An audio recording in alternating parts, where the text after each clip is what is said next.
এখন সারা দুনিয়ায় মুসলমান বাড়ছে না কমছে? আমাদের দায়িত্ব বেড়ে গেছে, আমাদের কাছে যেন কোনো অমুসলিম অত্যাচারিত না হয়, কোনো মানুষ যেন সুবিধা বঞ্চিত না হয়। রাসূল বলছেন, যে নিজে পেট পুরে খায় তার প্রতিবেশী না খেয়ে থাকে, সে কখনো মুমিন হতে পারে? এই জন্য রাসূল মসজিদে যেতে এক রাস্তা দিয়ে যেতেন, আরেক রাস্তা দিয়ে আসতেন। এক রাস্তা দিয়ে যাওয়ার সময় দুই পাশে দেখতেন কোনো না খাওয়া মানুষ আছে কিনা, কোনো কাপড়হীন মানুষ আছে কিনা, সুবিধা বঞ্চিত মানুষ আছে কিনা। আবার আসার সময় দেখতেন, পেলে এদেরকে সাথে করে নিয়ে আসতেন। ছোট্ট একজন শিশু রাস্তার পাশে বসে কাঁদছেন ঈদের দিন। রাসূল বলছেন, তুমি কাঁদছো কেন?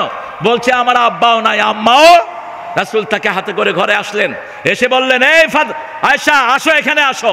মা ফাতেমাকে এক পাশে বসালেন, রাসূল সাল্লাল্লাহু আলাইহি ওয়াসাল্লাম শিশুটাকে মধ্যখানে বসালেন। বসেই বলছেন, আজকে আমি তোমার বাপ হলাম, ফাতেমা আমার আয়েশা তোমার মা হলো, তোমার কেমন লাগছে? ছেলে দিয়ে আনন্দে উদ্বেলিত হয়ে গেছে। ছেলে দৌড়াচ্ছে আর বলছে, আজকে আমি সবচেয়ে বেশি খুশি, রাসূল আমার বাবা হয়েছেন, মা আয়েশা আমার মা হয়েছেন। আপনি মানুষের মুখে হাসি ফুটাবেন, যেমন ফুটান বাংলাদেশের একজন নেতা। ঠাকুরগাঁয়ের হিন্দু জেলেরা পানিতে পড়ে মারা যায়, একজন নেতা এসে তাদের কাছে ত্রাণ বিলায়, আছে না নাই? কোন নেতা? কোন নেতা?